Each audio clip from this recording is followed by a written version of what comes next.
I have the honor and pleasure of having spoken with David Schoen earlier this afternoon. And this is a recording, but it was done today.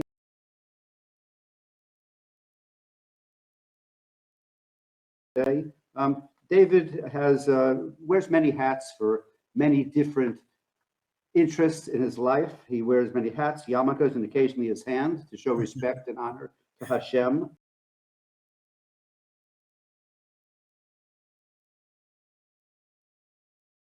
Today, we're going to use his legal expertise and his Zionist passion just to get his opinion, input, and wisdom regarding the awful situation presently going on between Ukraine and Russia. Basically, in the interest of time, I'm just going to turn it over to David. And David, it's a pleasure to have you with us.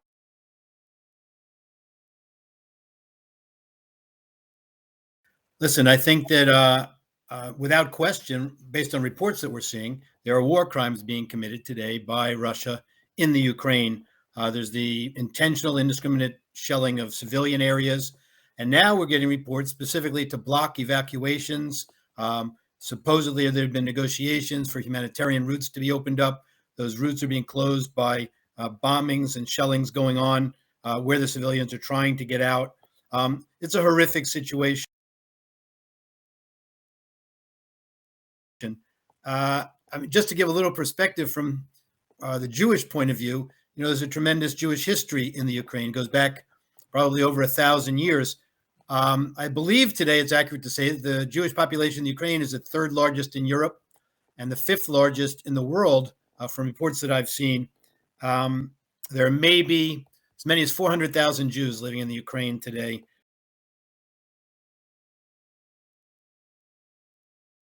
It's got a tremendous history, Jewish history, history of Hasidism, starting there, Baal Shem Tov, and so on, going back to the late 1600s, early 1700s.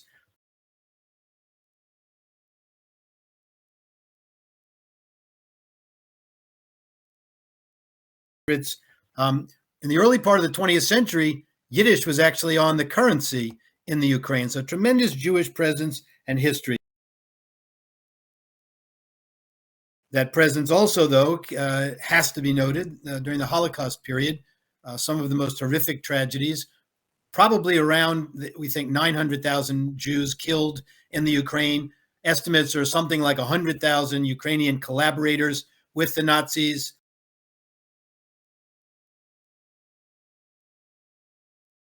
Most famous massacre of all, of course, was Babi Yar. Some 33,771 Jews is the figure generally used, killed within a 2-day period in September of 1941.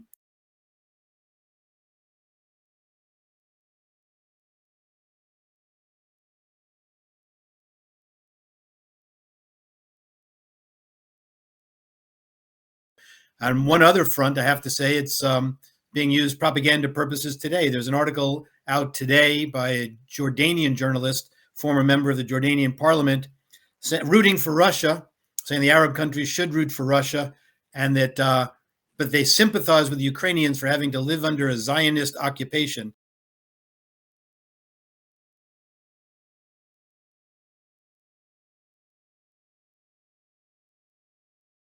They want to support Ukrainians' right to resist. You know, if you want to take up armed resistance in Ukraine, that's totally fine.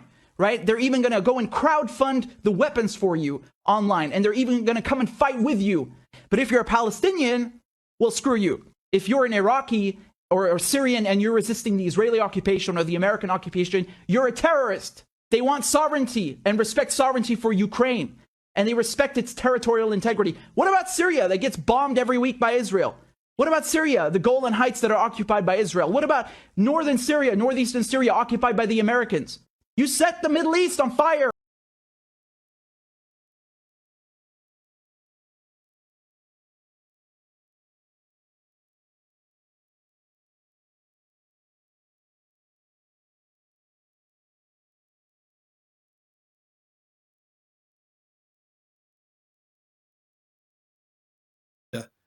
I see now with some great interest that two leaders in Israel are trying to conduct negotiations.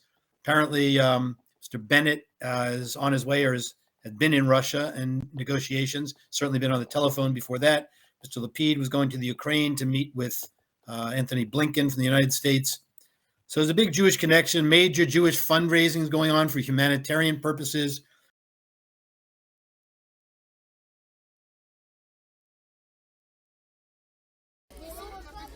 They are among the youngest forced to flee in what the United Nations calls the worst humanitarian crisis in Europe since World War II.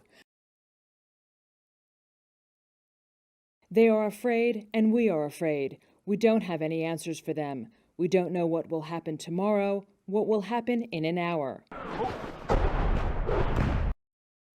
There's one very moving story.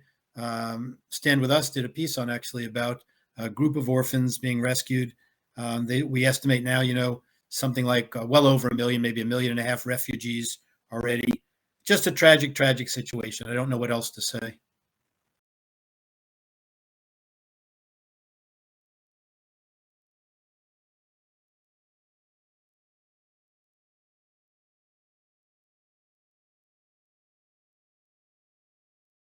Mr. Putin has very hardened positions, and many experts have suggested he has much more grandiose plans to go into Europe and so on. But I think that I think he's lost no matter what. Even if he were to win this battle, they'll never be able to successfully occupy Ukraine and get the cooperation of the citizens. I don't think. Force only goes so far. Can't buy goodwill with it.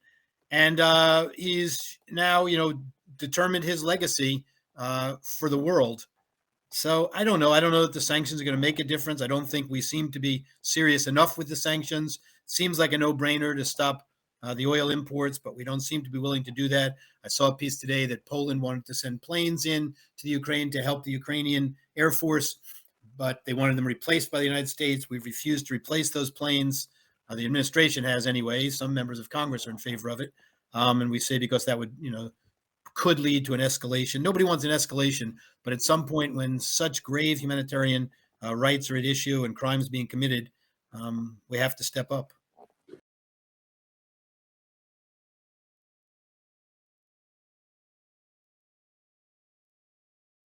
Although we understand that Ukraine is not part of NATO, basically, functionally, Ukraine acts as a buffer zone between Russia and NATO. So why do you think that NATO is risking Russia taking over Ukraine and then having just a border where Russia can do whatever they want with NATO? And based on Putin's history, they wouldn't hesitate to do so. Yeah, I guess one word, nukes. That's, their deterrent works. I don't buy the excuses that NATO uses. I think it's plain and simple. They don't want to get into a conflict with Russia, period, which they think they might lose and be devastated in. But again, at some point in the past, great world leaders have shown backbone, even against great odds. World leaders in the past have understood that Russia only understands strength. We've seen that over and over again. Nixon and Kennedy proved it. Mr. Reagan proved it. But I don't know that any expert has any perfect answer, or that there are any experts in these situations.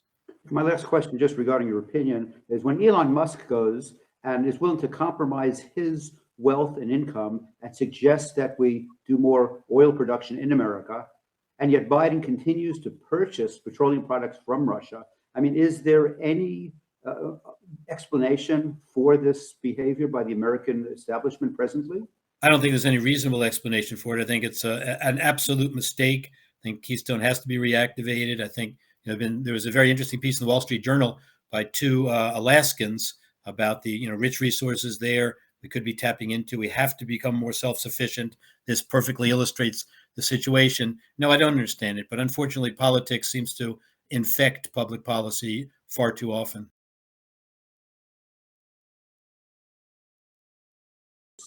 Doesn't make any sense. I think that has to be exposed more and more, and people have to speak out. That's all. That I always appreciate you spending the time with us. I know how busy your schedule is. Perhaps sometime over the next few months we can actually sit more leisurely live. But for now, enjoy or be productive with the rest of your day. And it's always a pleasure. Thank you very much. My pleasure. Thank you. Bye.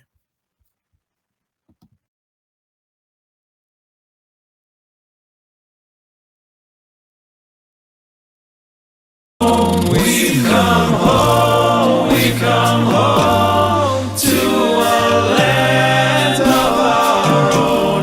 After 2,000 years, we are home. After 2,000 years, we are